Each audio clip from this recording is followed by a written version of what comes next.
Good afternoon, ladies and gentlemen. I formally declare open this council meeting of the Colac Otway Shire on the 27th of May 2025. We'll start with the opening prayer. Almighty God, we seek your blessing and guidance in our deliberations on behalf of the people of the Colac Otway Shire. Enable this council's decisions to be those that contribute to the true welfare and betterment of our community. Amen. I'd like to start this afternoon by acknowledging the traditional custodians and lawmakers of this land, their elders past and present, and welcome any descendants here today. Please be advised that this meeting is recorded and live streamed with the exception of confidential matters. This includes the public participation sections of meetings. The live stream recording of this afternoon's meeting will be available on the website as soon as practicable. By participating in open meetings, individuals consent to the use and disclosure of the information they share at the meeting, including any personal and/or sensitive information. I note that all 7 councillors are present at this meeting, so we have no apologies. Confirmation of minutes. I propose that we move to confirm the minutes of the council meeting held on the 29th of April 2025. Do I have a mover? Councillor Hudgell. Do I have a seconder? Councillor McCrickard. I'll now call for a vote. All those in favour? Councillor Potter, Councillor Hudgell, Councillor Buchanan, Councillor McCrickard, Councillor Deduge, Councillor Howard, Councillor Shrams, carried 7-0. Declarations of interest. Do we have any? Through you, Mayor. Just like to declare a general conflict of interest for an item in the closed session today regarding the support at home pricing, as my family members have been allocated a home care package from the Commonwealth Government. Thank you, Doug. Through you, Mayor, just like to declare a general interest in relation to item 7.3, the rating and revenue plan, as my partner's made a submission to that draft. Thank you, Councillor McCrickard. Thank you, Mayor. Declare an interest in the wetlands, Limonite Wetlands project. Our school has got a submission in to hopefully purchase a block of land in the development. Thank you. Excellent. Thank you. Any other declarations of interest? Nope. Thank you. And we now move on to question time. Question time is an opportunity to ask questions of council in a respectful manner. Please extend due courtesy to councillors and officers when addressing council in this meeting. We reserve the right to disallow questions that breach our governance rules. 30 minutes is allowed for question time at council meetings. Community members wishing to ask questions of council by video conference were requested to register their intention before 5 p.m. Friday, 23rd of May 2025, and no requests were received.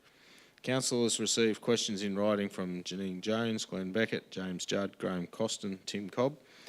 These questions will be read out and a response will be provided by the relevant member of the executive management team. So we'll now go to the written questions. First from Janine Jones. Mr. Surin. Through you, Mayor. First question is from Janine Jones. Pound Road will become increasingly congested with an extra projected 80 people living in the social housing development.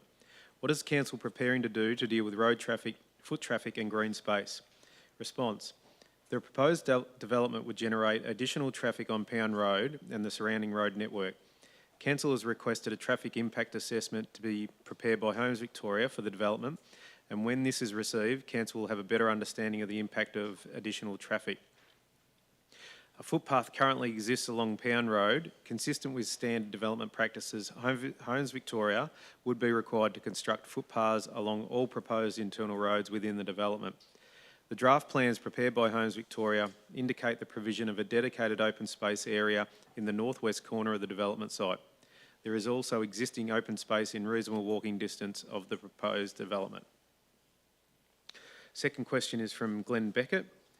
I would like to know what improvements will be required in Pound Road if this development is to go ahead and who pays. And by this development, meaning the Homes Victoria proposed development. Roundabouts would be required at Pound and Queen Streets, as well as Pound and Main Streets. Main and Queen Streets are Victoria roads, I believe, but Pound Road is a Shire road, so to me I'm thinking the residents would have to pay for any upgrades. Response. If the proposal was to proceed, the developer would widen Pound Road abutting the land to accommodate on-street parking. The developer would be responsible for completing the widening works and installing all necessary infrastructure, including stormwater pits and pipes, curb and channel, and other associated civil works. As indicated in response to an earlier question, Council will have a better understanding of the impact of traffic from the development on the road network once a traffic impact assessment is received and assessed. The assessment will review intersection capacities and determine whether any upgrades to the existing intersection are warranted based on projected traffic volumes and operational performance. The next question is from James Judd, or it's a series of questions, and I'll provide a consolidated answer to that. How many thousands of dollars every year is the Colac Otway Shire Council budgeting towards the cost to Council of providing a minimum of 4 garbage bins to every dwelling in Colac 2050 Growth Plan area? The second question is this Council going to refuse to provide garbage collection to the Colac 2050 Growth Plan area? The third question, will Council check the legality of forcing ratepayers to pay rates on property taken up to store Council-owned property on, as well as making people store Council property on rated property? And fourth, when is the next review of the garbage bins Shire-wide due, as the current stock has been in use for some years now? And the answer is, Council already provides a waste collection service to the community based on 4 bins per household. The total value of the curbside collection service is expected to be $4.7 million in 2025-26, as shown in the draft budget. Existing curbside collection areas would be expanded over time to include areas of new residential subdivision. New houses constructed in Colac and other areas of the Shire where a bin service is provided will receive new bins at the time of development, and the waste budget accounts for this cost annually. New households joining into the curbside service would be required to pay the annual waste charge, which recovers the cost of the service from its users. Provision is made annually in the waste budget for replacement of damaged bins. The next 2 questions are from Mr. James Judd. Now that the Colac Otway Shire Council is going to turn over all water heating at Blue Water Leisure Centre to electricity, does the Council have any backup systems it could immediately use if all power transmission systems went out? Second question, as the government is providing funds towards the costs of the changeover, will they also supply funds towards the cost of an emergency backup system should the electricity supply fail? Response, Council acknowledges the importance of maintaining uninterrupted access to community facilities such as Blue Water, particularly during emergencies or extreme weather events. Currently, the Centre's water heating system is powered by gas. However, it is important to note that the gas boilers still require electricity to operate. This means that in the event of a power outage, the current system would also be unable to function and the Centre would be forced to close until power is restored. As part of the transition to an all-electric system, Council is carefully considering the need for robust backup solutions. These may include battery energy storage systems or diesel or hybrid generators that can provide temporary power to maintain critical operations such as water heating, lighting and essential services. The goal is to ensure that the Centre remains as resilient or more so than it is under the current system. This planning will be integrated into the broader electrification project to ensure that community needs are met both now and into the future. The funding currently being provided by the government is specifically allocated to support the transition to electric infrastructure, which is part of a broader strategy to reduce greenhouse gas emissions and improve energy efficiency across public facilities. At this stage, this funding does not include dedicated support for emergency backup systems. However, Council is committed to ensuring the long-term reliability of Blue Water and will actively pursue additional funding opportunities, which includes applying for state and federal grants that support energy resilience, disaster preparedness and infrastructure upgrades. Another question from Mr. Judd. Is the Council able to give a definite answer that it will develop sports fields in the area to the west of the former Colac High School buildings in the foreseeable future? Response. This question from Mr. Judd has been responded to previously on a number of occasions.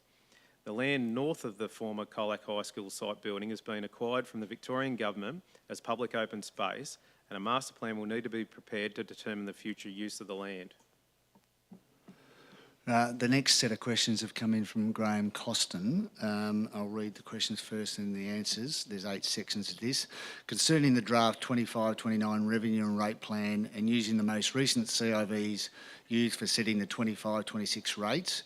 First question, what has been the increase in rural farm class of land CIV values that supports the statement that there have been disproportionately high increases in CIV values over recent years for this class of land, updated to include 25-26 CIVs? The response is as follows. The increase in rural farm class of land CIV values is as follows. 21-22, it's a 14.5% increase on the prior year. 22-23, it's 29.8%. 23-24, it's 17.6%. 24-25, it's 10%. And 25-26, it's a decrease of 4.2%.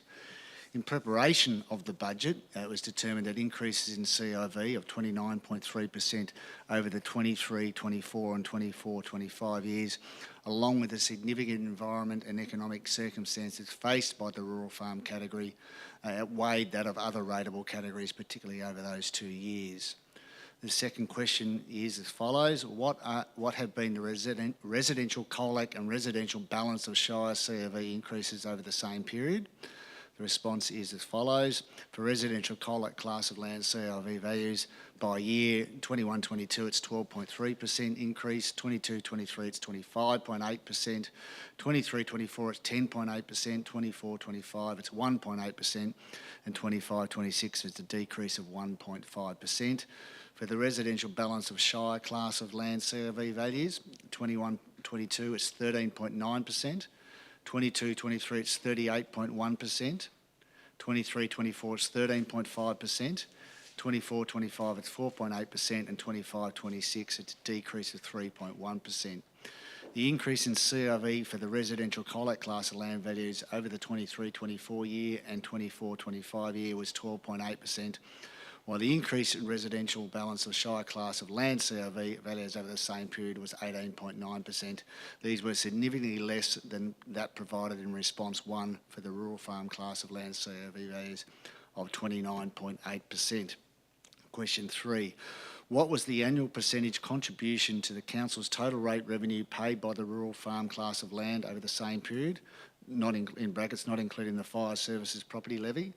The response is rural farm class of land annual percentage contribution to council's total rate revenue is for 21-22 23.01%, 22-23 is 23.21%, 23-24 is 24.01%, 24-25 is 25.05%, and 25-26 is 22.26%.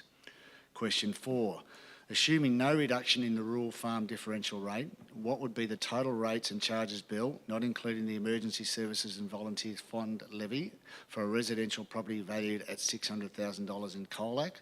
The response is general rates of $1,641, municipal charge of $216, giving a total of $1,857. Question 5. If the rural farm differential rate is reduced to 65% as proposed, what would be the total rates and charges bill, not included the ESVF levy for the same property? The response is general rates $1,696, municipal charge $216, total of $1,912. Question 6. What are the current rural farm differential rate percentages in surrounding municipalities? The response is rural farm differential rate percentages for surrounding municipalities can be found on the relevant council's websites. For Geelong it was 75%, Corangamite it was 86.5%, Ballarat it was 72%, and Surf Coast was 75%. Question 7. Has council undertaken a socio-economic impact assessment or similar to determine the residential capacity to pay and or impact on availability of affordable housing throughout the municipality? The response is this has not been conducted for the current draft revenue and rating plan for 25-29. This work will be undertaken in the 25-26 year as part of the comprehensive review. Question 8. Notwithstanding the proposed revenue and rating plan is for 4 years, the officer report states that somehow council has agreed outside a council meeting or any governance process that a more comprehensive review of council's revenue and rating frameworks will be subsequently undertaken in time to inform the 26-27 budget process. Has Council agreed to include this action in its draft council plan and to allocate the funding in its draft 25-26 budget? And can this agreement be added to the officer's recommended motion or included in the 25-29 revenue and rating plan? The response is funding for this action has been included in the 24-25 budget year and will be carried forward and undertaken in the 25-26 year. The next set of questions from Graham Costin is as follows. Question 1, how many requests did Council receive for financial assistance during 2024 under its assistance to rate debtors in financial hardship policy? And what was the disaggregation of these requests by rate category? The response is the Shire received 2 hardship applications in the Colac Otway residential category over the 24-25 period, and both were granted hardship. Question 2, how many of the applicants received deferral of rate and charges payments until a later date? And the response was none. Both of the above were placed onto a payment plan and not charged interest. The next part of that question is how many of the applicants received exemption from payment of interest on overdue rates and charges? The response is as per the previous response, which was none. Next questions are from Tim Cobb. I'll read the 3 questions and give the 3 answers following that. Question 1, until very recently, Council always included details of submissions received and responses to them in Council agendas. That publicly demonstrated the submissions have been considered properly rather than ignored. Have councillors made an explicit resolution to stop this practice, and do they accept that this has removed transparency and accountability from the consultation process? Question 2, how many changes, if any, were made to the rating strategy in response to ratepayer submissions, and what were those changes? Question 3, does Council recognise they are driving down participation and consultation submissions by actively reinforcing the widely held view that Council consultation is a waste of time because it makes no difference and all the decisions are already made?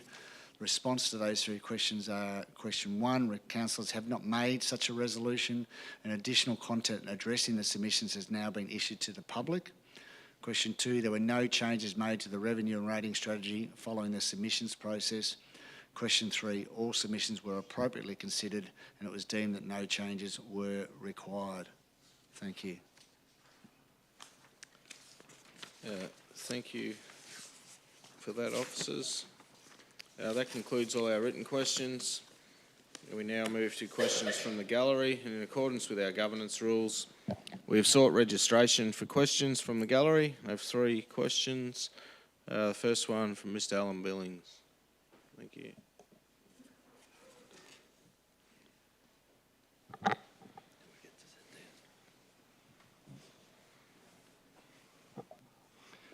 Thank you, Mr. Mayor. Previously, I'd raised some concern about the changed seating arrangements in council. I see that there has been no changes, which is a departure from quite a long-held tradition. My question to council is, when did council make the decision to change the seating arrangement, and what was the rationale behind it? Through you, Mayor. Thanks for the question, Mr. Billing. The seating arrangements were changed with the new council coming on board. It may be a tradition, but a lot of feedback was coming back to us that with the officers having their backs to the gallery, it was hard to see who was answering what and to address questions to officers at that time. And now it's a logistical thing that having the officers in the arrangement that they are now, they are able to be seen on the streaming link that goes out. So where there are questions that are asked or answers to be given or the questions in writing to be read out, people in the gallery and online can see who's addressing those questions and what answers they're providing. Could I have a supplementary question or clarification? I take the point. However, the previous arrangements, you had the officers sitting to one side. The cameras, I think, picked up all of that. Currently, we have the situation where, strategically placed, we have the officers between the gallery and the council. The council are the elected representatives of the people, and Councillor Howard, I would point out, is about as far away from the gallery as can possibly be. and there have been a number of times when Councillor Howard has been speaking and he's not visible. So how do you answer or get around that? Through you, Mayor. It is an arrangement that a lot of councils do have in place for the very same reasons, and so we're not unique in the arrangement that we've got. We would take to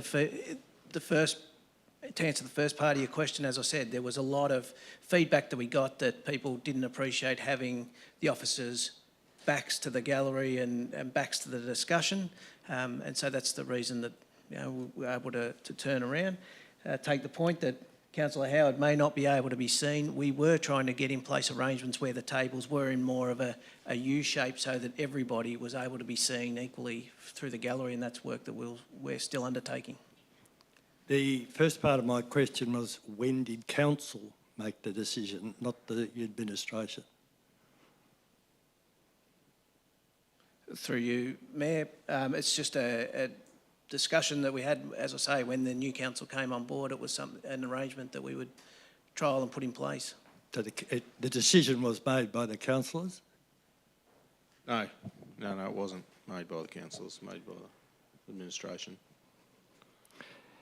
Could I suggest that, and I know there's been massive changes within the Local Government Act, but there's a very clear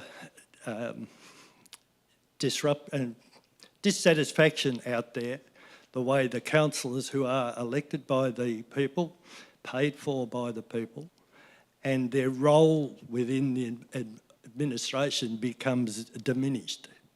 And any reading of the new changes within the local government makes that pretty clear. It just seems to me that the councillor's role is being pushed off to the side, less significant possibly than the officers who are sitting quite clearly between the gallery and the councillors. So could I suggest that there is a less than subtle message being given to the community that the councillors maybe have a diminishing role in local government? Take that as noted, but no, we all try and get out there and still can do our role, Mr. Billing, as you've got free access to us at any time if you want to give us a call.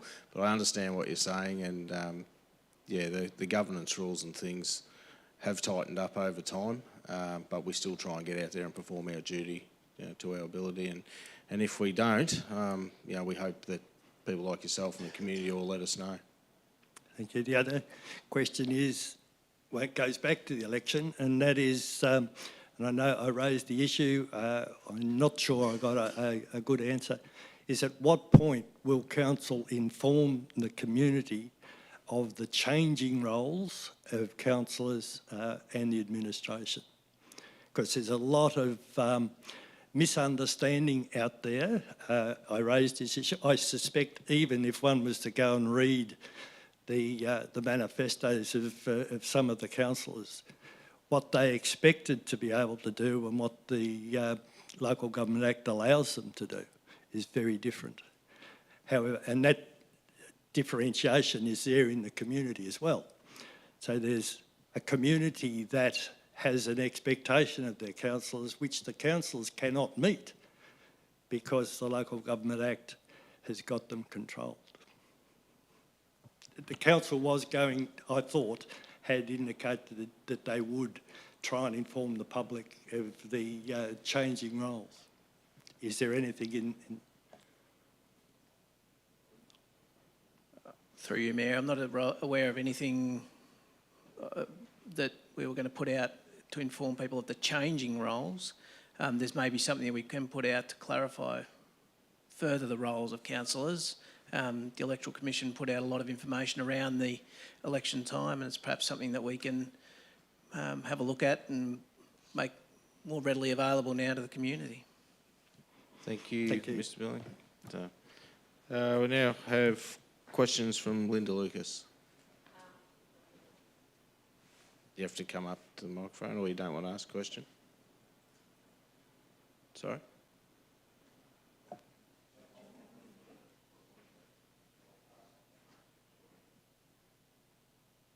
Okay. That's all right. No problem. Elizabeth Ryan, thank you.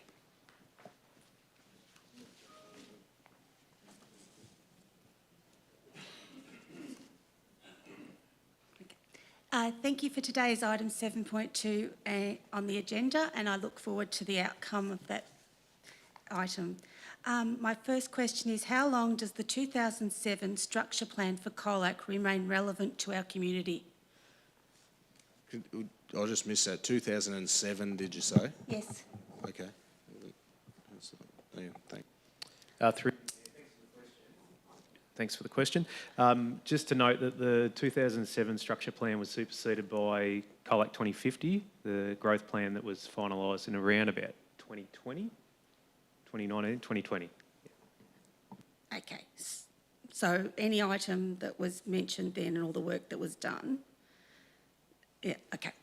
How has Colac Otway Shire done any flood modelling on the Cape Otway Road and Cons Lane area, considering the widening and increase in the height of Cons Lane? Through you, Mayor. I'm not aware of any specific flood modelling that may have been undertaken at that location, but I know that there has been some design work done to help council understand what it would take to widen the two bridges on Cons Lane, given the narrow nature of those bridges. What safety upgrades are proposed for the significant table drains on both Cape Otway Road and Cons Lane? Last Saturday morning, 2 vehicles were actually observed in the table drain in Cons Lane. So there's no guard railing or anything. Thank you. Through you, Mayor, I'm happy to take those questions on notice and come back to you. Thank you. Excellent. Thank you, Elizabeth. Thank you to everyone that participated in question time today. That concludes question time. We move on now to item 5, which is petitions and joint letters, which we have none. So to item 6, we move to a couple of planning matters, which are planning and responsible authority decisions. We now move to item 6.1, planning permit 95 Barham Lane, Maroon, use and development of land for a dwelling. Councillors wish to ask any questions of officers.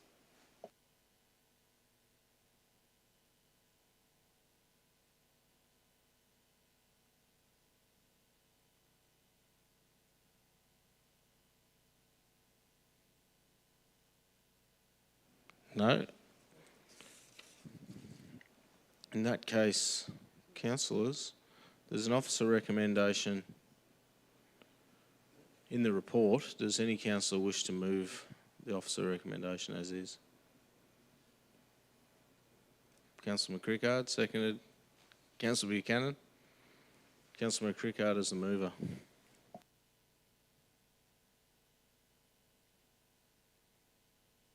Firstly, thank you to the work of the Shire staff who have put an enormous amount of time into this application. Whilst I can understand the notion behind the applicant on this occasion for the dwelling at Maroon, but we have in place clauses around the natural resources, strategic area and the rural residential codes, and I think it'd be personally I think it'd be remiss of us if we overlooked what has been put forward by the planning, and I certainly support the work that has been done, and I think to open it up would be a mistake. Particularly on an area of land that's only around about 40 acres. So I certainly support the recommendations that the council staff have put forward on this occasion. Thank you. Councillor Buchanan as a seconder. Thanks, Mayor. I think the officers have done a good job looking at the whole thing, and if you look at the applicant's reason for wanting a home there, it's because they're growing Christmas trees. I think that's probably a necessary reason for having a home there. There is no other homes on the smaller acreage around the area, and I think that we should be backing the officer report in this particular case. Thanks, councillor. Any other councillor wish to speak? Right, a reply? No. Thanks. Thanks, councillors. We've got a recommendation motion before us. We'll now put it to a vote. All those in favour? Councillor Potter, Councillor Hudgell, Councillor Buchanan, Councillor McCrickard, Councillor Douche, Councillor Howard, Councillor Schramms, carried 7-0. Thanks, councillors. We now move on to item 6.2, planning permit, 115 Colliers Road, Warncourt, use and development of a dwelling and outbuilding and associated works. Councillors have questions of officers.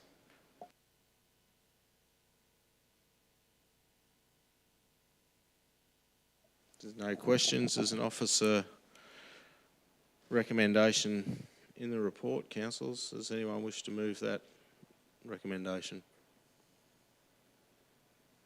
Councillor Howard, is it to be seconded? Councillor Potter?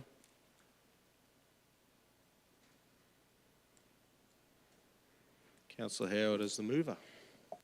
Again, thank the officers for a comprehensive report. I think it's self-explanatory and well done. Thank you. Councillor Potter? Sir. No, thank you, Mayor. Thank you. Any other councillor wish to speak? No? Good to hear some rain. In that case, we've got a motion before us. Councillors now put to a vote. All those in favour? Councillor Potter, Councillor Hudgell, Councillor Buchanan, Councillor McCrickard, Councillor Douche, Councillor Howard, Councillor Schramms, carried 7-0. Thank you. That concludes our planning items. So we now move on to item 7.1, project budget adjustments and cash reserves transfers. Questions of officers? No. There's an officer recommendation in the report, councillors. Does anyone wish to move that? Councillor Hudgell, seconded. Councillor Potter. Thanks, Mayor. I believe this report demonstrates good governance and accountability. There's some really great key projects in there as well, included in these adjustments, such as the Meredith Park fire pits and kindergarten works on both the East and Winifred kindergartens. And I just believe that these are good examples of how we can continue to invest in improving our public infrastructure and our community spaces. Thank you. Councillor Potter. Thanks, Mayor. Yeah, just like to support Councillor Hudgell, and nice piece of transparency for the community every month. I'd just like to point out a couple of projects that came in under budget, and congratulate staff for their work to achieve that. Thanks, councillor. Any other councillor wish to speak? No. We have a motion before us. Councillors will now put to a vote. All those in favour? Councillor Potter, Councillor Hudgell, Councillor Buchanan, Councillor McCrickard, Councillor Dood, Councillor Howard, Councillor Schramms, carried 7-0. We'll now move on to item 7.2, update on traffic safety in Cons Lane, Birri, Gurra. Questions of officers? Councillor Howard. Yeah, thank you, Mr. Mayor. Just to the officers, if the state government funding or support is not forthcoming, what options are available for council? Through you, Mayor, thanks for the question, Councillor. Council, the infrastructure team have been looking at the estimated costs of the proposed works that are outlined in the report. They currently don't have allocated funding, but we're very hopeful that there is a state government grant program, Safer Local Roads and Streets, where we've got a number of projects funded that we believe that over the next few months it'll become clear whether or not there's some savings from those programs. If there is, then we should be able to seek a reallocation of those by the state government to fund these works.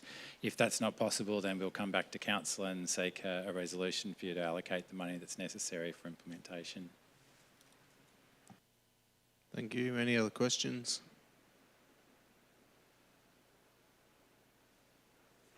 No? In that case, councillors, there is an officer recommendation in the report. Does anyone wish to move that as the motion? Councillor Potter, seconded. Councillor Howard. Councillor Potter as the mover. Thanks, Mayor. I'm pleased to see this report in this agenda, and I thank staff for bringing it.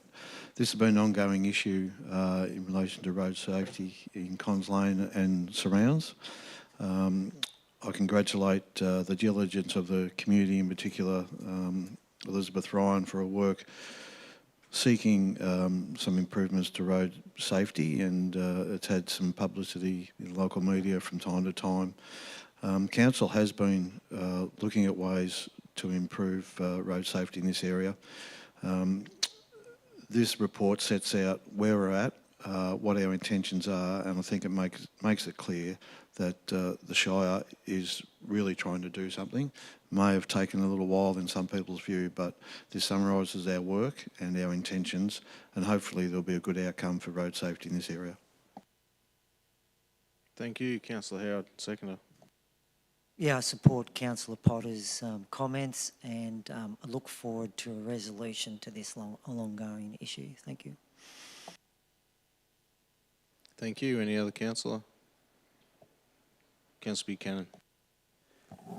I think sometimes, as a big user of road system in the country, signs can sometimes be overused. People get a bit sick of them or miss them or get bored with them, but rumble strips are an international reminder of what's coming up, and make them good ones, because you'll certainly know there's an issue ahead when you drive over a rumble strip. I think it's a great answer for this particular problem out there.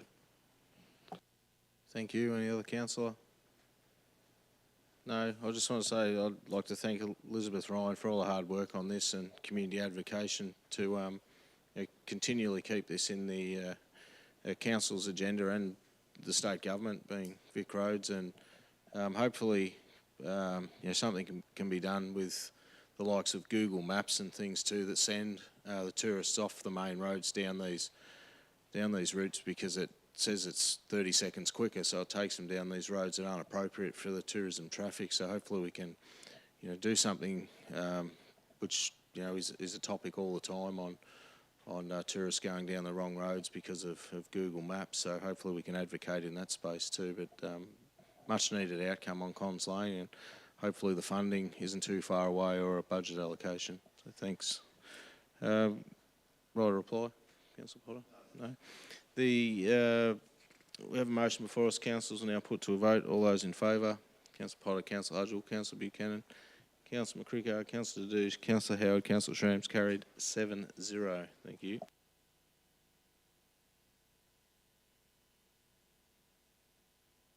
We now move on to item 7.3, adoption of Revenue and Rating Plan 2025 to 29.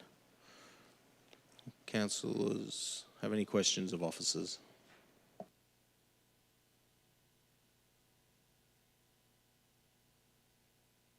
Councillor Potter. Thanks, Mayor. Just in relation to the pending full consideration of our revenue rating plan, will when we get to that, will the submissions that we've had recently in relation to that be considered moving forward when we do a full review? Through you, Mayor. Yeah, certainly. It's a good opportunity to get some initial feedback on what the views of those around the Shire are in relation to our rating framework. So they'll definitely be included as part of the extensive review that we plan to undertake next year. Thank you. Any other questions? No? We have a officer recommendation in the report. Councillors, does anyone wish to move that as a motion? Councillor Potter, to be seconded. Councillor McCrickard. Councillor Potter as a Thanks, Mayor.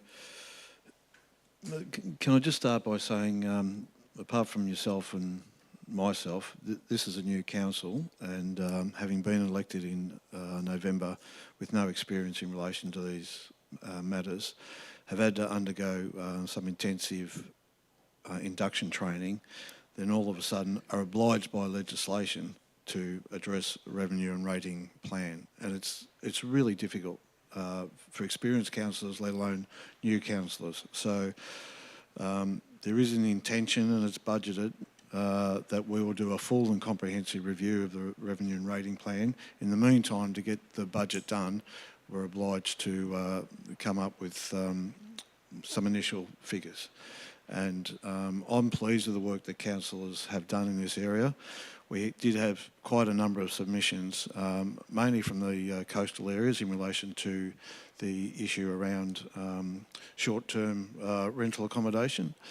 We're also very, very cognizant of the fact of the financial hardships that the farming community are going through at the moment. And I think this revenue rating plan reflects those issues.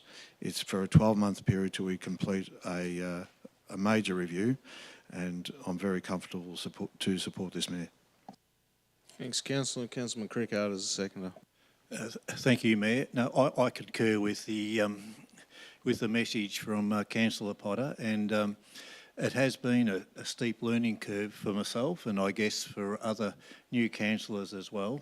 And it's been a credit to the council staff and the experienced councillors in the help and advice that they've given us. Look, it is a tough time at the moment for particularly our rural partners, and we take this job very, very seriously, and rates is a big issue and a big part of what we do. So I certainly support the recommendations that are before us. Thank you, Mayor. Thanks, Councillor. Any other councillor wish to speak? Councillor Howard. Thank you, Mr. Mayor. I won't support the recommendation at this stage. I 100% support the rate differential for the rural farm. However, I would like to foreshadow a motion that if this motion recommendation doesn't get up, I'll foreshadow that I might make some changes to the holiday rental one, of bringing it back to 100%. And that's based on the comprehensive review we're going to do next year. And I think I haven't had enough information and to make that decision on there. But when it comes to the rural farm rate, we need to support the farmers in our next year's budget.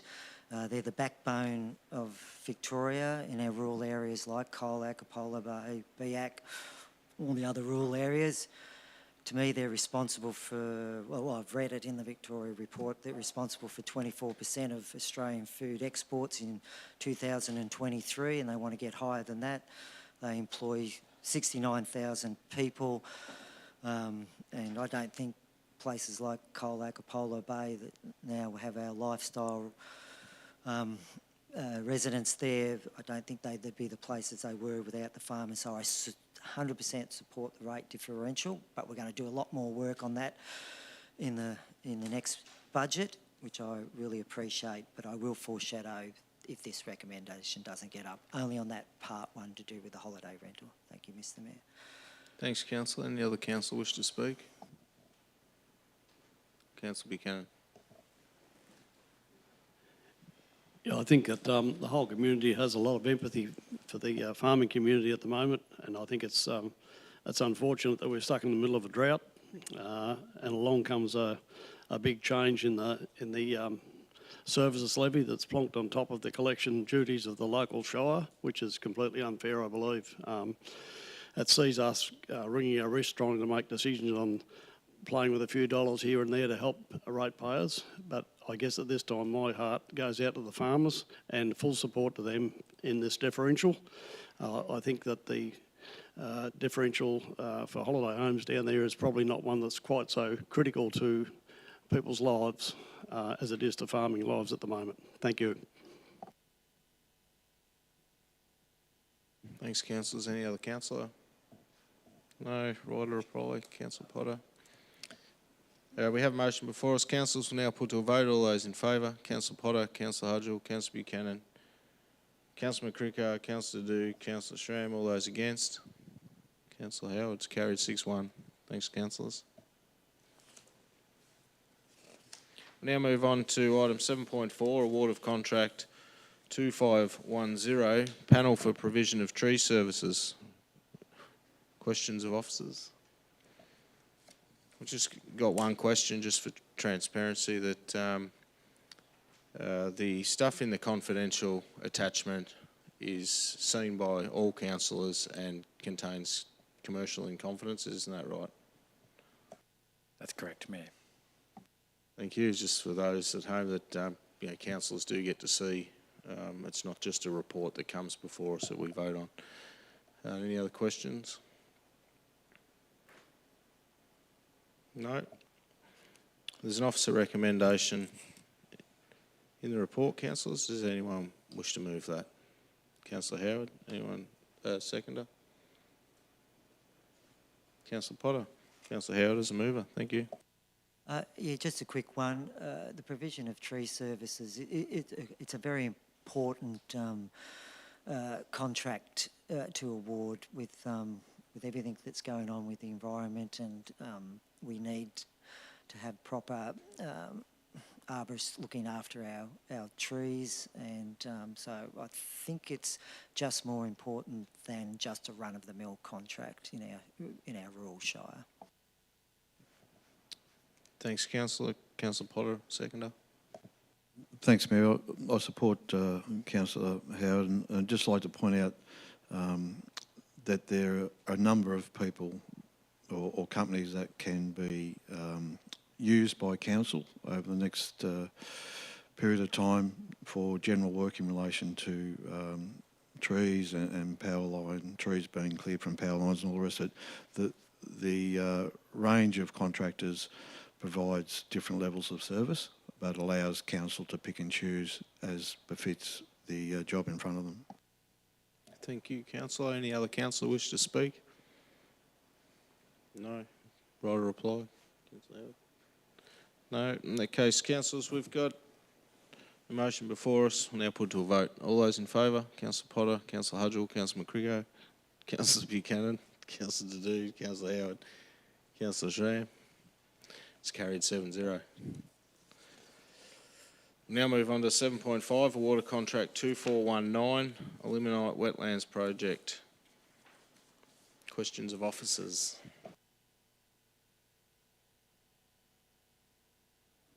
Oh, sorry, Mick.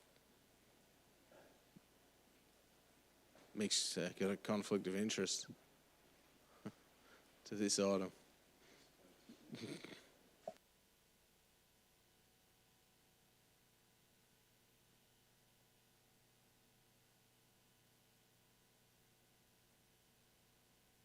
No, it's okay. All right.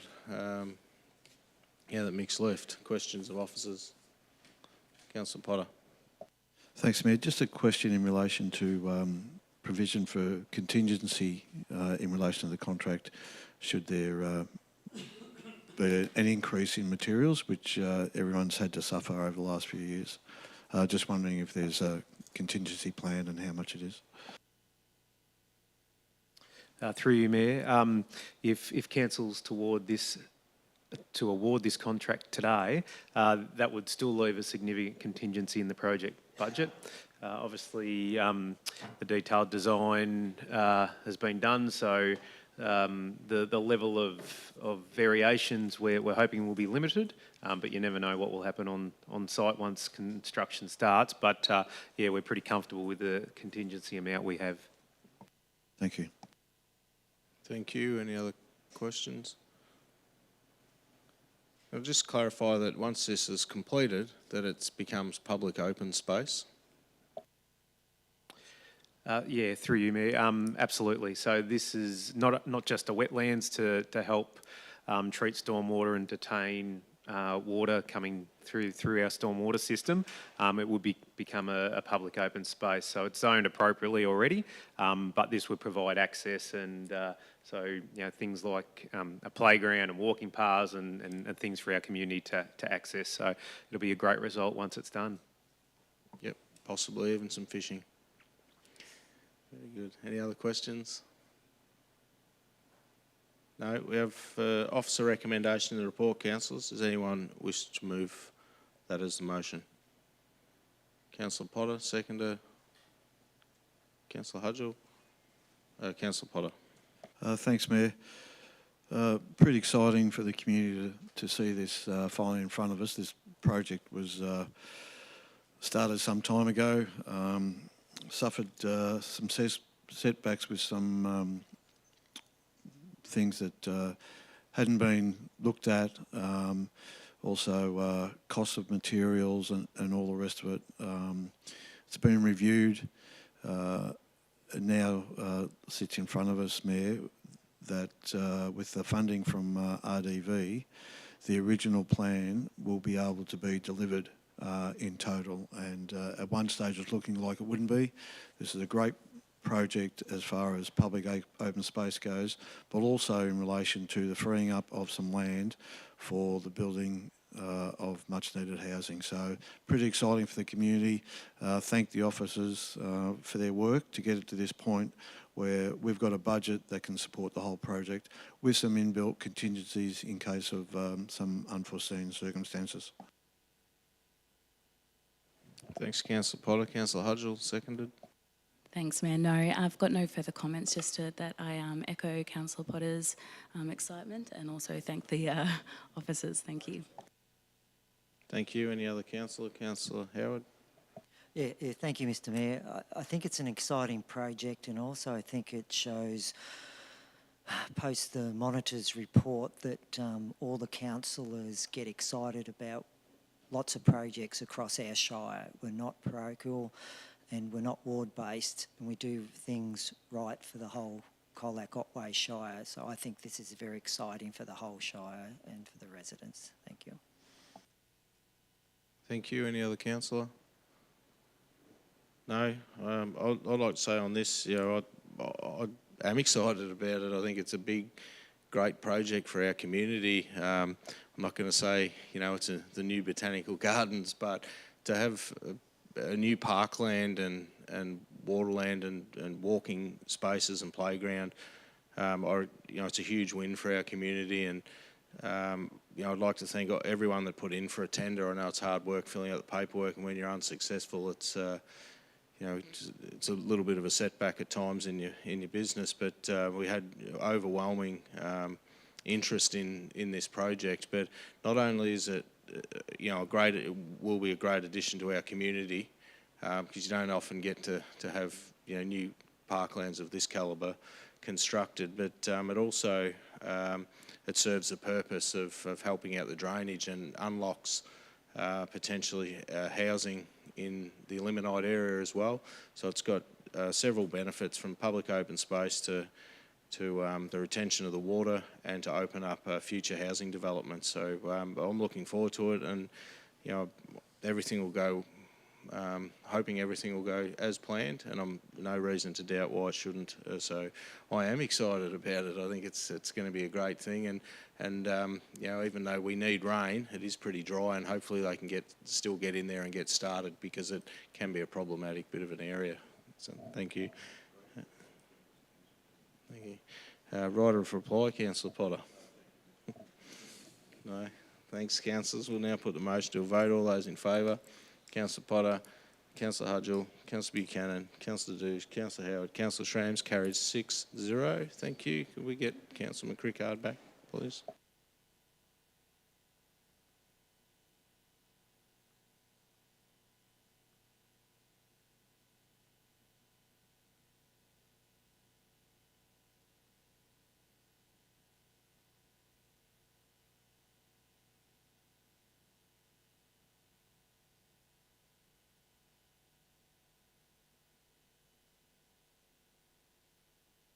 Thanks, Mick. We now move to item 7.6, Birregurra Structure Plan Review, putting it out for exhibition. Any questions of officers? Councillor Howard. Thank you, Mr. Mayor. Just to the officers, could you just explain how these structure plans coexist with our planning scheme, and how they're used in future assessments on applications and strategic planning? Thanks. Yes, through the Mayor. The structure plan really is a high-level document that guides the future of planning in Birregurra for the next 10 to 15 years. It accompanies the planning scheme, providing guidance and recommendations to improve the planning scheme, including the overlays that apply to the zones. So it contributes to the planning in terms of character to the town by providing recommendations for those improvements. It isn't part of the scheme, but it complements the scheme. Thank you. Any other councillors? No?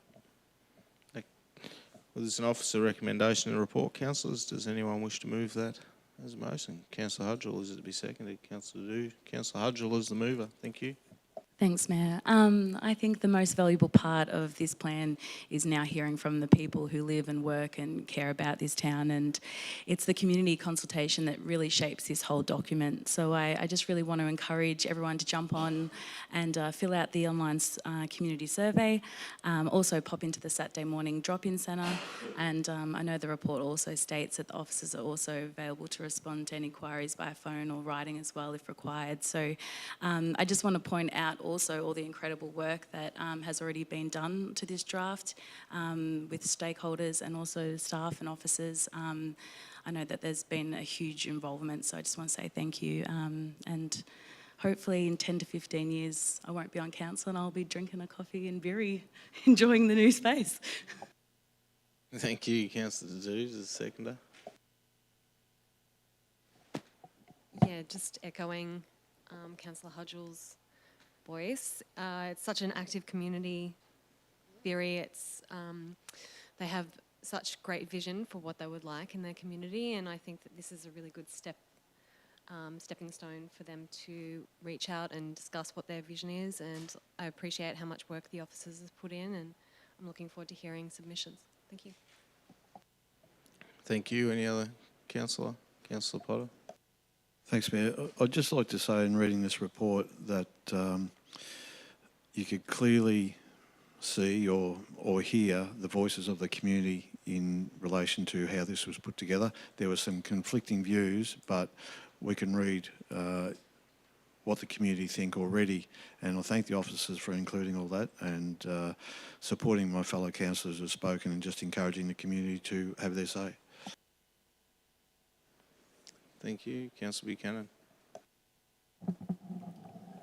I'm quite sure the people of Birregurra and surrounds will be active in their comments on their structure plan, and I think in doing so they should look at what's happened the last 10 years or so since the sewerage has been put on. It's been come ahead in leaps and bounds, but please don't hang back if you see anything that's been missed in that progression through time of a lot more houses in the place. If you see things that need doing, bring them forward at this stage.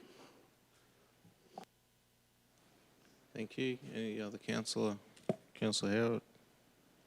Yeah, thank you, Mr. Mayor. Again, echo all the comments. I love structure plans, and I think they're so important to townships, and I can't wait for the Apollo Bow one to come ahead.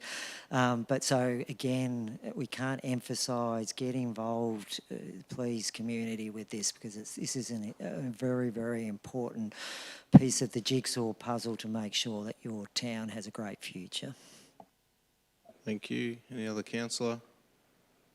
No. I hope the Birregurra community do get out there and make comment, and they might even make reference to upgrading the recreation reserve and get the state government on board. That'll be fantastic.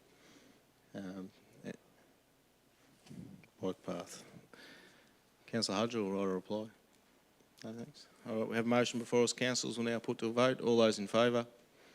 Councillor Potter, Councillor Hudgell, Councillor Buchanan, Councillor McCricker, Councillor Dew. Councillor Howard, Councillor Schramms, carried 7-0. Thank you, councillors. We now move on to item 7.7, response to the Monitor's report. Questions of officers? No. Councillor Howard. Yeah, thank you, Mr. Mayor. Just a general question. How far do you believe the current council has gone in addressing some of these issues, for example, our induction, etc.?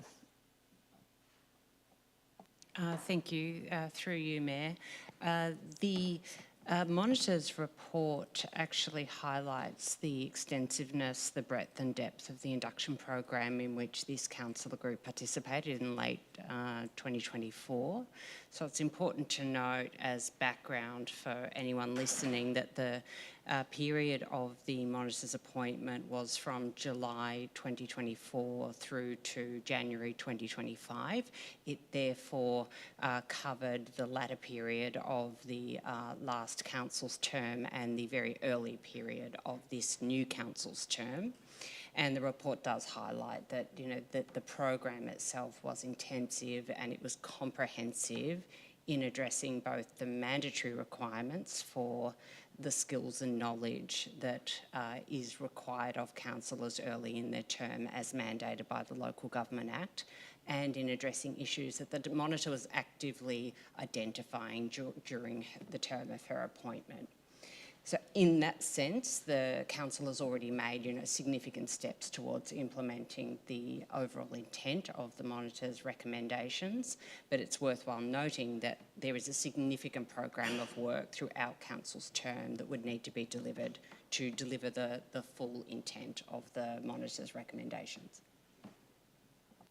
Thank you very much. Sorry, Council, but I think I took a bit of your thunder there. Sorry about that. Thank you. Any other questions? No, I just wanted to note in the letter that's gone out in the agenda, I think it's meant to be addressed to Nick Stakos, the local government minister. Is that right? That is correct, by portfolio, correct. That's right. So just for the public know, before that letter goes out, we'll be changing that to the right minister, and be changing a little bit of wording that I haven't worked on the municipal monitor, but we appreciate the work by her. So just wanted to clear that up, that I'll be correcting that before it goes out if this is supported. Any other questions? No, there's a officer recommendation in the report, councillors. Does anyone wish to move that? Councillor Hudgell is to be seconded. Councillor McCrickard. Councillor Hudgell. Thanks, Mayor. I might share different views to some of the other councillors, but I think for me, I believe this is a good opportunity for us to pause and reflect and now refine the way we work together and how we serve our community. I think the response demonstrates our commitment to good governance and continuous improvement, and most importantly demonstrates that we'll lead with integrity. I think following the Monitor's findings, we're strengthening not only our internal processes but also the community's trust in our work. And I think we're all here to see council thrive and function at its best. And I just want to take this time to also acknowledge my fellow councillors and thank them for the ways that I think we've been working over the past 6 months since being elected. And I think we're 7 very, very different human beings, and the community is well represented. But even though we do have our differences, we share one goal, and that's delivering the best outcomes for our community. Thanks, Councillor Hudgell. Councillor McCrickard, seconder. Thank you, Mayor. No, just to fully Councillor Hudgell has said, and to congratulate her on her and thank her. Thank you. Any other? Councillor Howard. Yeah, thank you, Mayor. Just to note that one of the recommendations is that reports will be provided to the Audit and Risk Committee, and I think that shows again another great governance and oversight for this council. Thank you. Any other councillor? No, just on the report, I'm happy to support this and write the letter. I hope every person that takes an interest in council's had a chance to read the report. And from my point of view, it's been great working with this new group of councillors. And whilst we don't always have to agree, but we get along, and a lot of the things highlighted in the report show the bad behaviour and bad governance of what not to do. And I've seen a vast improvement here, and it's a lot healthier place to be able to come and do business too, and even have a difference of opinion and have that opinion respected, and to have councillors advocate for the whole of community, not just for a small minority sector. And we shouldn't lose sight of the fact what the monitor had in a report, and hopefully not only as a council but as a community not go back down that road that led us to having a monitor appointed. That we need to take the community along for the ride, be informed and transparent, and set by example the behaviour that not only the community expects, but we also expect of the community. If they don't see a council behaving well, they won't either. And to get this community right across the Shire going where it needs to go, it's certainly a joint effort. We're here to represent because we put our hands up and got enough support from our community. But we know it's a community-driven effort, and we're just here as your leaders to do it with good behaviour. So I appreciate not only the council but the help from the staff that we've currently got to improve our reputation. And I think things are heading in the right direction. Whilst we're not always going to make everybody happy, we endeavour to try and do what's best for the community. So I'm very happy to send off the report to endorse these changes and support the council moving forward. Thank you. Councillor Hudgell, right, a reply? No, we have a motion before us, councillors. We'll put to a vote. All those in favour? Councillor Potter, Councillor Hudgell, Councillor Buchanan, Councillor McCrickard, Councillor Dew, Councillor Howard, Councillor Schramm. Carried 7-0. Thank you, councillors. Item 7.8 has been withdrawn from the meeting today, which was to call an unscheduled meeting. We won't be doing that today. So we move to item 7.9, councillor attendance at the Australian Local Government Association's National General Assembly. The purpose of this report is to provide Colac Otway Shire's participation in the Australian Local Government Association's 31st National General Assembly and Regional Cooperation and Development Forum in Canberra during the period of 24 to 26 of June 2025. Any councillors wish to ask any questions of officers? Councillor Potter. Thanks, Mayor. I just, without notice, wanted to ask a question of Mr Tenney, who I believe attended this conference last year in relation to perceived benefits to the Shire by attendance. Through you, Mayor. Last year there was a big focus nationally on federal funding towards local government, and it's always an ongoing issue now, the level of funding that comes through the different levels of government to local government deliver on the ground in the community. And so it was a good show of support, as many councils getting up to that conference last year as possible. The amount of federal government assistance grants has reduced over time from 1% of total government revenue down to 0.55 and still decreasing. And so it's still incumbent upon local government, if we're to remain financially sustainable, to keep the pressure up for funding to be awarded to and to flow down through to local government. As well, it is a showcase of vendors and other products available and an exchange of how councils are doing things and doing things differently and more innovatively, and so we get to see that and to share those. So there are benefits in going up and being part of that national conference. Thank you. Any other questions? No? In that case, we have an officer recommendation in the report. Does anyone wish to move that as a motion? You asking a question? No? Sorry? No. Do I have a mover? Sorry. Councillor Deduge is seconded. Councillor McCrickard. Councillor Deduge is the mover. I think, as we all know, in this climate, there's not much money coming from state, and it's in a time that we need support more than ever. So my hope is the cost that we invest in attending will be far outweighed in the pressure and the support that we can garner from the federal.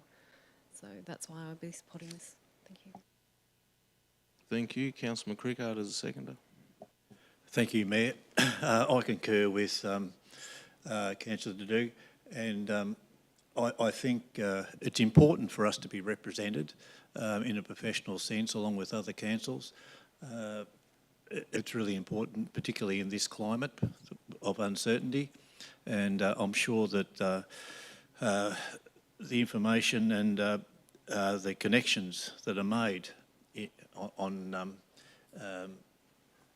associations such as this are really important and valuable for our shire. So, yeah, I certainly recommend the above. Thank you. Thank you. Any other councillor? Councillor Potter? Thanks, Mayor. I think I'm allowed to speak to it. Yeah, look, I see value in attending this conference, and I think, as Councillor Dudu said, it's really, really important at the moment, given the financial constraints, especially from the state government. The federal government supply federal assistance grants. They provide funding for roads, and when you look at our financial sustainability and the issues we have around asset renewal, particularly around bridges and drainage, joining with other councils to put those issues in front of the federal government, I think is critical at this time. Also, there's a lot of discussion around emergency management and funding, recovery after disasters, and we know this area is very prone to bushfires, and there will be another one at some stage. And I've seen in the past that attendance at this conference has provided or resulted in changes to the way federal government hands out some of the emergency management, financial assistance and infrastructure. I note that our neighbours at Crangamite are sending 4, Warrnambool sending 3. I'm not sure of other shires. I do know, to be fair, Mayor, that Geelong don't go, but they're hardly a rural council, and I don't think they face some of the issues that rural councils do face. And councils from the agricultural sector, remote communities travel all across Australia to join together and put the issues in front of the government, besides all the benefit of breakout sessions, lectures and connections with various companies and services that may be of benefit to the Shire down the track. In particular, for example, Airbnb attended this conference, and Councillor Costin spent a lot of time with the Airbnb representative and gained a really valuable insight into how they operate, what the strategies are moving forward, and there's lots of those opportunities to gather valuable information. I think it is a worthwhile investment on behalf of the community. Thank you. Any other councillor? Councillor Howard? Yeah, thank you, Mr Mayor. I will be voting against this motion, and it's not because I don't believe, I think Councillor Potter would truly represent us at these type of forums. However, in the current climate, being a new council, I don't have a lot of information to say what the benefit will be to the community to spend this money at this time. May change my opinion over time, but again, voting against it not because of councillors attending, because I think any of these councillors would represent us and try to get the best value for money. Regional forums should be held in regional areas. That's the other thing that I don't agree with, going to Canberra. Also, I think, if the politicians are true to their word, they need to come and visit us too, and we could host a regional forum down here, which I think we get bigger bang for our bucks. But again, what the decision I make today does not reflect on any individual. Thank you. Councillor Buchanan. Yeah, support Councillor Howard on those remarks, but also to say that under normal circumstances, I would be happy to help Councillor Potter pack his bags. But in the times we're living at the moment, our state government and our federal government are giving us scant regard to how rural people are living and what they're going through. I don't see any reason in the world to support those sorts of operations at the moment. They're a pretty poor operation. Thank you. Any other councillor? No. Just from my point of view, I had the opportunity to go, and it was sort of, a staff member goes as well, so it's double the cost, and I declined on. I didn't think it was value for money, and whilst I think it's great that we go in the MAV and Victorian type of things, when we go to different, I'm still not sold on Alga, I guess, but I won't go into everything. But like, I agree with Councillor Howard that people can come. You mentioned Airbnb, and a councillor spent a lot of time with them. Was spent a few months ago. The previous CEO, Airbnb CEO, visited us, and I think a lot of there's too many councils go to the Australian one, and we get lost. And I appreciate other councils go, but I just personally don't see it as value for money. Not that if it was in Melbourne, no problem whatsoever. I think it's just the cost of getting up there and doing it. But if it goes ahead, saying that I support the decision of the council. But it's just a lot of the advocacy. I think the state governments in all states have got different rules for councils and things as well, and that a lot of stuff isn't relevant to us. And I haven't seen a lot of value come out of the Alga things. Whereas, if it was in Melbourne, don't have a problem. But having to fly up there and sometimes not get a lot out of it when we're trying to sort of save in the budget, like it could be $7,000 for two people to go from here, which is a lot for a networking session, when a lot of it, we can invite people here or do things down in Spring Street with a little bit more value. But it's not to say that if Councillor Potter and the CEO head up there that they won't put their best foot forward for us, that's for sure. But that's the reason why I won't be supporting it. Certainly nothing against any councillor wanting to spend money, but I just don't think it's value for money from my point of view.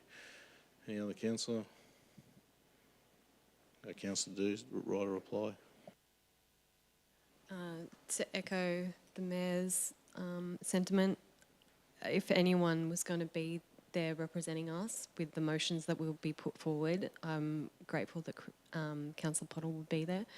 I also really appreciate the work from the officers that has gone into scaling down our attendance. So I understand that our neighbouring shires or councils have multiple people going and going to multiple events, and the work that has gone into making sure that it's as small amount as possible and limiting our budget as much as possible. So I appreciate the work that's gone into that. Thank you. Thanks, councillors. We now have a motion before us. We'll put to a vote. All those in favour? Councillor Potter. Councillor Hudgell, sorry. Councillor McCricker. Councillor Dews. All those against? Councillor Buchanan, Councillor Howard, Councillor Shreves. Carried 4-3. Wish you all the best in Canberra, you two. Behave. We now move on to item 8.1, the quarterly performance report, January to March. The purpose of this report is to provide quarterly performance report from the 1st January to the 31st of March. Any question? Councillors have questions? No?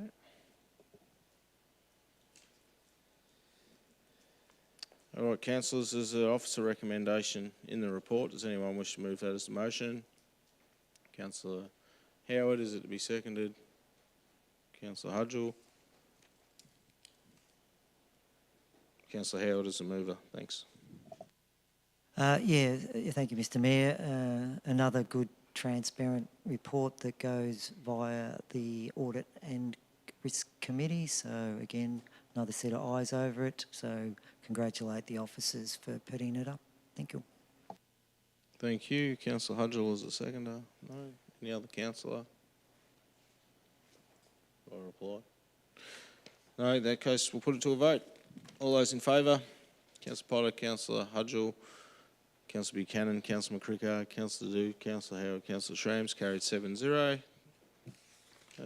Thanks, councillors. We now move item 8.2. Report of informal meetings of councillors. The purpose of this report is to inform on the meetings of councillors. It does not require a formal decision of council. Thank you. Now move to item 9.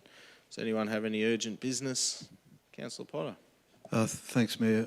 Look, there is an item of urgent business in my view in relation to a appointment of a recruitment agency to manage the recruitment of a new CEO. And I'd like to move a motion that we take an item of urgent business. Thank you. Does anyone have any conflicts of interest on this item?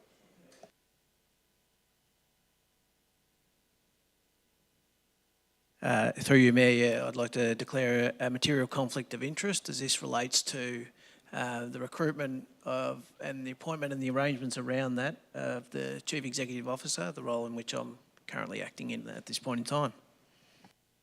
Thank you. I'll ask if you leave the room for this one. Thank you. I'll just run the show. I'll just have a... Oh, sorry, I'll wait till you go. Thanks, it's left the building. Just a question on this. Is it...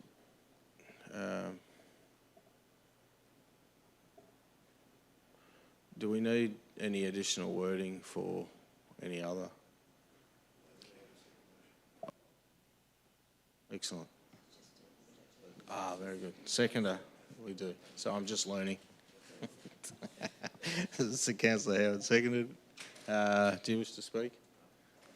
No. Now put it to a vote. All those in favour? Councillor Potter, Councillor Hudgell, Councillor Buchanan, Councillor McCrickard, Councillor Dew, Councillor Howard, Councillor Schramm, carried 7-0. Thank you. Yes. Would you like to move, Councillor Potter? Mayor, with your leave, I'd like to move a motion, and the wording's up on the screen now. Do you wish me to read it out? Yeah, sure. read it out, thank you. My motion is that Council, 1, authorise Anita Craven, Executive Officer Governance, to execute the contract with the recommended recruiter in the confidential evaluation report at attachment 1. 2, extend the acting CEO's tenure until such time as a new appointee to the role commences. And 3, establishes the remuneration of the acting CEO, at which will be backdated to his commencement date at the total remuneration package at attachment 2. Excellent, thank you. Is that to be seconded? Councillor McCrickard. Councillor Potter as a mover. Thanks, Mayor. I think it is self-explanatory, but for the gallery and the community, Council has to recruit a new CEO. We've appoint a outside contractor to do that, so that keeps councillors at arm's length in the selection process to a certain extent. And councillors have undertaken the interview of some companies that specialise in CEO recruitment, and have selected one of those as the recommended appointee.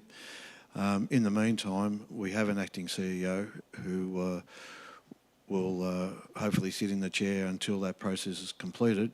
But as the acting CEO, it's quite fair that that person gets remunerated appropriately as per the confidential attachment in attachment 2. Thank you. Councillor McCrickard is the seconder. No. Any other councillor? Councillor Howard. Yeah, just a quick one. Mayor, I think it's good that we've got the acting CEO in until the appointment of the new CEO. It provides that continuity for the staff and councillors. So I think it's a good motion. Thank you. Any other councillor? No. Just we had a great response to the expression of interest from many of the leading recruiters in the field, and to make a decision on this is great. It's a nice quick step forward, no time delayed, and we'll get out there and hit the market and hopefully certainly get the best person for the job for us and the community. So, thank you. No right or reply. Thank you. Now put it to a vote. All those in favour, Councillor Potter, Councillor Udgell, Councillor Buchanan, Councillor McCrickard, Councillor Dadu, Councillor Howard, Councillor Shams, carried 7-0. Thank you. Yeah, if you can call acting CEO back in, thanks.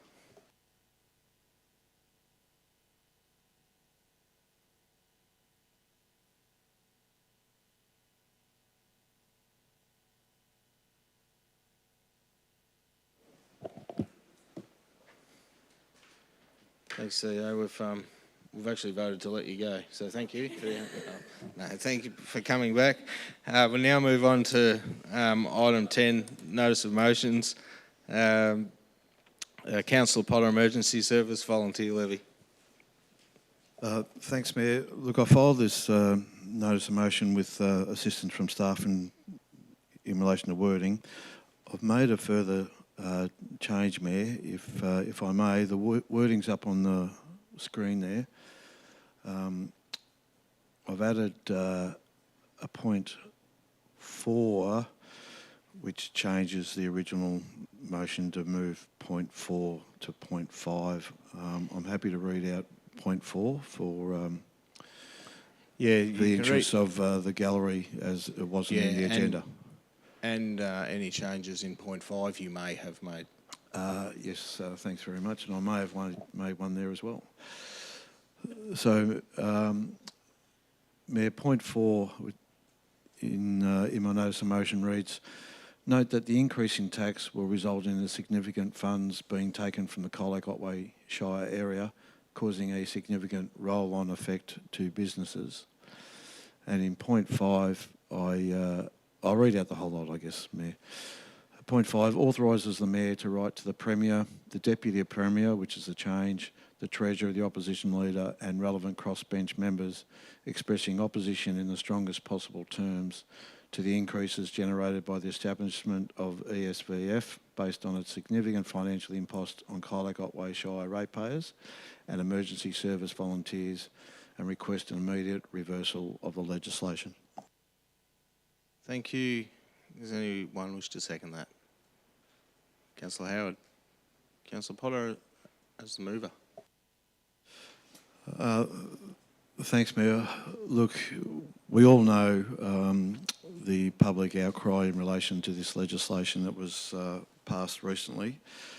We know the effect that it has on all the community, but in particular the farming community. And we've seen the effect on the volunteers in our local CFA branches in particular.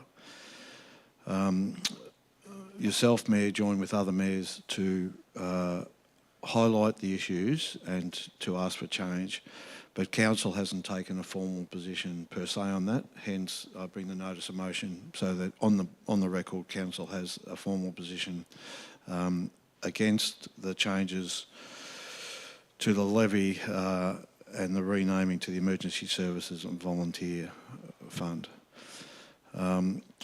Farmers in particular are hard hit with a huge financial impost, particularly now at a time when they're struggling financially.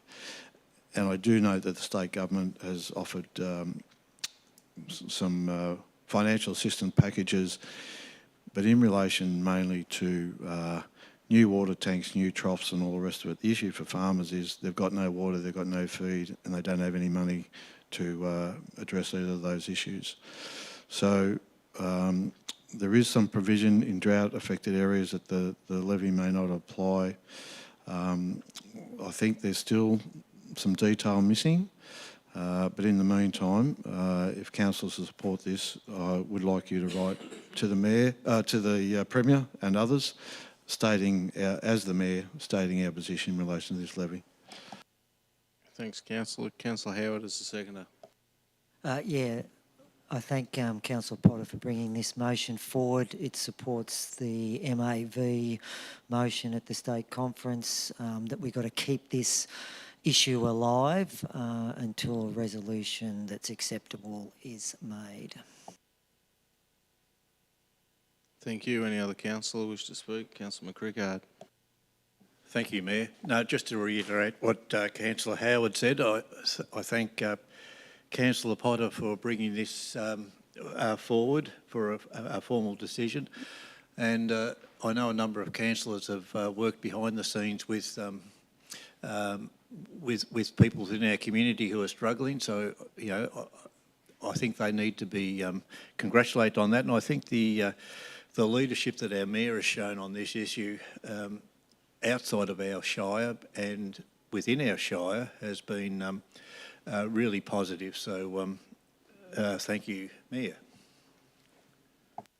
It's my pleasure. Any other councillor? Councillor Dadu. I do agree we need to lobby for change, but I feel if we're not clearer with our aims, then we won't get any change. So I'm putting forward for an amendment. My amendment would be, rather than requesting a reversal, request a review, including ask the Premier for full exemption for volunteers, ask the Treasurer to match farming levy rate closer to residential rather than commercial, request a grace period for recovery after drought recall, and request more information for support on offer for farmers. Thank you. Thank you. I think it's in direct opposition to the original motion that we call for a complete reversal. This, so I'll rule it out of order. Thank you. Does any other councillor wish to speak?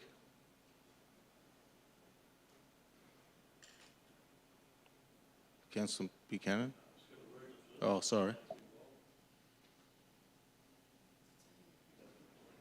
No. Yes. That's right. Do you wish to speak on the original? No? No,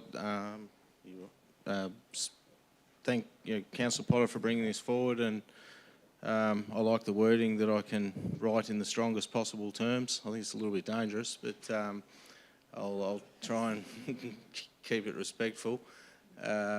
You know, in our community, you know, I'll just take the opportunity to say that it's not just our community, but all of Western Victoria are in one of the worst droughts in 60 years, 70 years. You know, to even bring it this increase at a time is just beyond belief. But also, we already pay our community $3.5 million we collect in the fire services levy, which should be ample to come back into our community to fund our emergency services. You know, the rhetoric that's coming from the Parliament around, you know, oh, this is because of climate change and there's more strain on the services and those sort of things. I think there's a strain on the services because of the complete mismanagement and no accountability from our government and how they spend taxpayers' money. You know, I can't go on enough about the wasted money on the Commonwealth Games of $1 billion, which would have funded plenty of fire trucks and hospitals and schools and everything else. The budget comes out, we're in a chronic drought, $15 million drought package. We won't knock that back, but then they spend $350 million on upgrading the track at Albert Park. I think our government needs the clearest possible messages sent, and so I thank Councillor Potter for bringing this. You know, I've been trying to send a bit of a message. Sadly, I think it you know, might fall on deaf ears to the Premier, so I'm glad you've added the Deputy Premier and a few other people in Spring Street that might listen to our letters. But I can't stress enough that the amount of tax and things that our farmers and residents and businesses and that pay in our community should be ample to fund the basic necessities. And you know, our community, I'll speak for, is out there rattling tins all the time for our SES and things for extra equipment and things they need, and then to go and slug another $6 million out of our community is just beyond contempt. It's disgraceful because they can't get their own spending in order, and you know, we're not going to go away as a community here. We're going to have a lot more events, a a lot more rallies, and if we've got to do it for the next 18 months to the next election, well, that's what we'll do. But in the meantime, we'll try and get some changes to this levy and get it taken back to the current fire services levy, which is $3.5 million out of our community and $1.1 billion across Victoria. And our hardest hit clearly is our farmers. And what a lot of city people don't understand that aren't impacted by this and don't know what's going on with the drought, that Victoria supplies 65% of Australia's milk, and 35% of that comes from just our region in the southwest. Not to mention, other things, but it's just a complete disregard from the city to the bush. And like I say, I can write this letter in the strongest possible terms, but I'll do it, I guess, within the confines of the respect that that the state government should be paying our councils. So thanks, Councillor Potter, and I fully support it. You have a right to reply. Thanks. I'll now put the motion to a vote. All those in favour: Councillor Potter, Councillor Hudgell, Councillor Buchanan, Councillor McCrickard, Councillor Dew, Councillor Howard, Councillor Schramm. It's carried 7-0. Thanks, councillors. We now move on to item 10.2. Notice of motion from Councillor McCrickard, Pound Road Social Housing Development, Homes, Victoria. Councillor McCrickard, wish to move your motion? Thank you, Mayor. Do you want me to read through it, or? No, it's gone out in the agenda unless you've made any changes. All right. So do you wish to move it as is? As is, so I'll move it. Okay. Is there any questions on that, Councillor Potter? Yeah, thanks, Mayor, for the opportunity. Not a question for Councillor McCrickard, but perhaps one officers could answer. In relation to this proposal by Homes Victoria, I'm wondering if staff have any knowledge about whether this is targeting the need in Colac for Colac Otway Shire people, or whether it is open up to people outside the Shire, and how do they get to Colac, if that is the case? Through you, Mayor, happy to answer that one. So officers' understanding is that if these dwellings were to be built, and they'd be partly for social housing, residents would come from the Victorian Housing Register. So not necessarily people that already reside in Colac, it could be from around the state, those people on the register that might nominate Colac as a place to live. Thank you. Is there any other questions? Councillor Howard.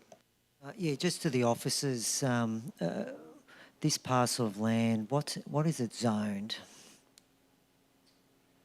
Through you, Mayor, it's currently zoned public use, so it's not zoned general residential. So it's Crown land owned by the state government. So there's no commercial opportunity for commercial developers to do a more appropriate development there, and they look for other land elsewhere? Not at this point in time. It would need to be rezoned to enable that. Thank you. Thanks, councillors. Is there any other questions on this? No. Is it to be seconded? Councillor Hudgell? Councillor Duke? Councillor McCrickard, on your motion. Mover. Thank you, Mayor. As a council, we met with Homes Victoria a considerable time ago, probably 6 weeks, 2 months ago, and whilst councillors spoke about the ramifications that this project would have on the Colac community was fairly clear. We kind of left it there for a little while, but then I was contacted by people here in the gallery today, and it sort of made me think that perhaps we should be taking a more defined and formal approach to this issue. We want Homes Victoria to come to Colac and be part of our community. There's no doubt about that. We want social housing. We'd like Colac people to be part of that. We need to increase social housing right across Victoria. I think there's 21,000 people or families who are after some type of social housing at this present point. We don't want Colac to be seen as a place that doesn't welcome newcomers. Yeah, we do. We welcome newcomers with open arms. But we want to put the proposal to Homes Victoria that their proposal of putting 50 homes in a 1.8 hectare land area is just not acceptable to a cohesive community. We need to really think about not just the needs of the Colac people, but we also have to think about the needs of the people who are going to be living in such a confined space. I just don't think it's reasonable. One of the letters that I've got that I will pass on to Homes Victoria, and I hope you don't mind me mentioning, it come from Linda, who's in the gallery today, and it points out very clearly the impact it'll have on families in relation to their peace and spirituality around the Colac Cemetery. And that's something that we never discussed with Homes Victoria, and it's a real thing. That really hits home to the heart and soul of people. I think the positioning, if we take away the 1.8 hectares, the positioning next to a cemetery, behind a school, around houses, it's just wrong on every account. As it says in our recommendations up there, we're calling on Homes Victoria to review the way that they're looking at their structure of housing, social housing, and come into the 2000s, and that has always been of late. The social housing is spread throughout a community. It's no longer centralised in a certain area. We've seen what that's done in the past, and we don't want to repeat that. And the last thing, I'm probably going on too long there, but the last thing is, should an extra 70, 80 people come to Colac, we haven't got the services to assist our new residents. And so what we're basically doing under the current circumstances is setting these people up to fail. They're coming from places, and I'll just say Werribee for no other reason than it popped into my mind, but if they come from Werribee, they leave all their social structures in Werribee. They leave their workers, they leave their families, they leave their friends, they come up to Colac, and what have they got? Not even the services. And the Werribee services will be saying, oh yes, but we'll come down and visit you, we'll come down and service you. It never happens, believe me, I know. So they're the reasons that I think that, and I really thank Linda and other people for really making us revisit this. And again, I reiterate, or something like that, that it's almost that we do really, we want Homes Victoria to be, to come to Colac, not to disregard us because we've objected to their structure. And we welcome new people, but we want to really, really challenge them about their method. And so thanks to Ian, they have said they'll come to the table for another discussion. So we hope that happens soon, Ian, and we will bring along the thoughts and the letters of our dear residents who are here today. Thank you. Thanks, Mick. Councillor Dadu, seconder. To echo Councillor McCrickard's motion, I appreciate, we want our community to be successful, and in particular our vulnerable community. And we've seen what happens when you pack people into developments, let alone if they're our more vulnerable community. We've seen that there's better ways of doing that, and I hope that if we advocate that we can achieve those for our group. Thank you. Thanks, Councillor. Any other councillor wish to speak? Councillor Potter. Thanks, Mayor. Look, I'm not sure where I'll go with this. Firstly, I think it's quite proper that Councillor McCrickard brings this notice of motion, and there's some issues in there that I sincerely support. And I think the issues residents have raised about devaluation, potential devaluation of property, traffic, and the peace, tranquility and security of the cemetery have got valid considerations. My concerns are, though, I think it was about 3 years ago, there was an identification that this Shire needed 344 social and low-income houses or accommodation. We've lobbied Homes Victoria for a long time to do something about that, and this is what they've come up with. I don't think it's ideal either, and I would rather see that we work with them to reduce the concentration of people into this space, because I think it's overcrowding. I don't think there's enough little recreational space for the residents or proposed residents of that area. And I totally agree with Councillor McCrickard that the services in this town in relation to welfare, domestic violence, drug and alcohol are far insufficient now, let alone, I'm not trying to socially profile the potential residents of this development, because some of it is private rental. But we need more services in this area.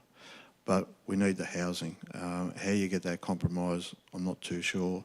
But I think that requesting Homes Victoria to reduce the number of people to be put into this space, provide services and provide a bit of recreational gathering space on this site would be beneficial. Thanks, Councillor Potter. Any other councillor? Councillor Howard. Yeah, thank you, Mr Mayor. I think Councillor McCrickard should be commended for bringing this motion up.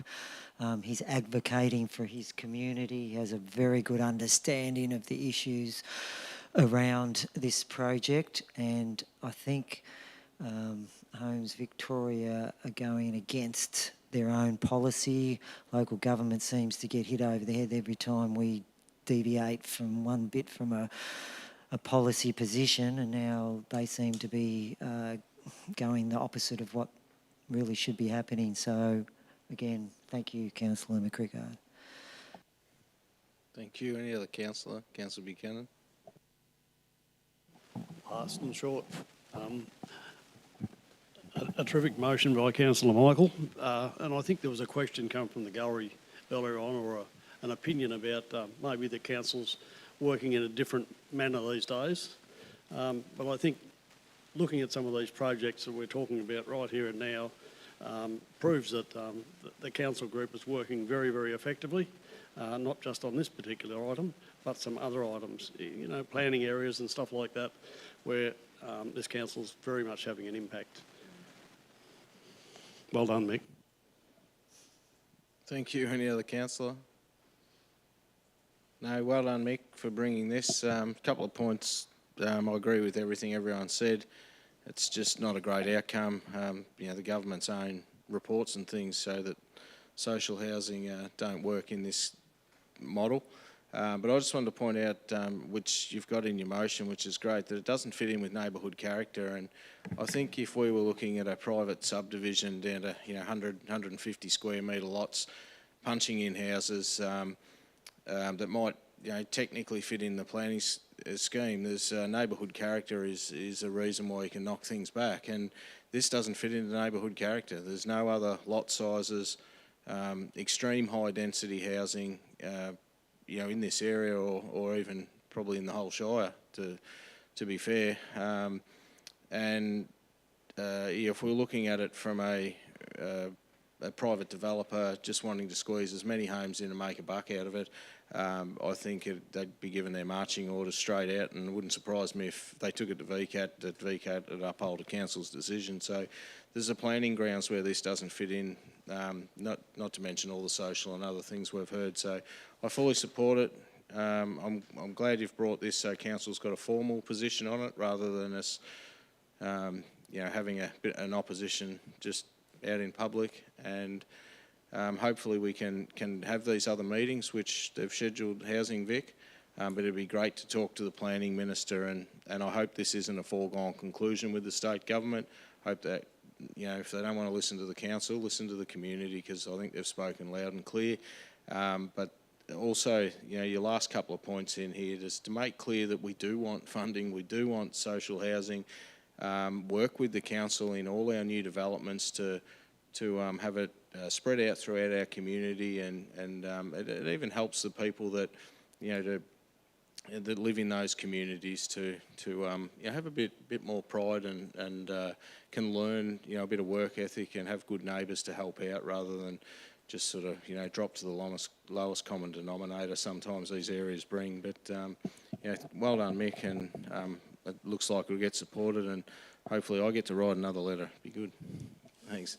Councillor McCriggard, write a reply. Thank you, Mayor. No, just the last thing I will say is, where else in society do we group people according to their income? By force. Thanks, Mayor. Thanks, councillors. We have a motion before us. We'll now put to a vote. All those in favour? Councillor Hudgell, Councillor Buchanan, Councillor McCriggard, Councillor Dew, Councillor Howard, Councillor Schramm. All those against? Councillor Potter. It's carried 6-1. Thank you.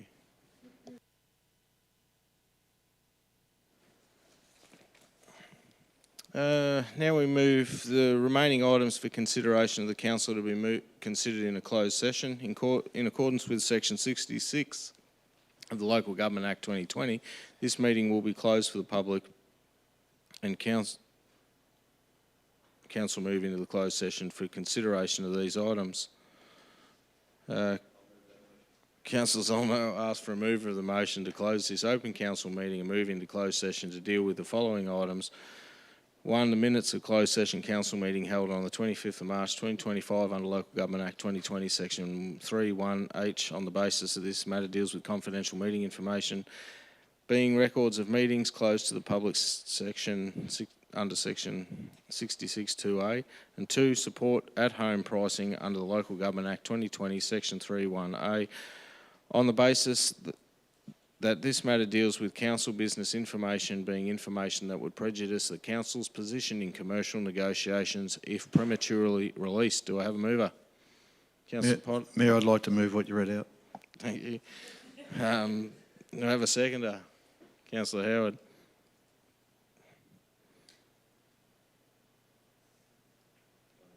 I'm just reading here. Oh, I've got to invite you to speak. Thanks. Right, seconder? No, we'll put it to a vote. All those in favour? Councillor Potter, Councillor Hudgell, Councillor Buchanan, Councillor McCriggard, Councillor Dew, Councillor Howard, Councillor Schramm. It's carried 7-0. Thank you, councillors. That concludes the open council meeting of the Colac Otway Shire. I declare this meeting closed to the public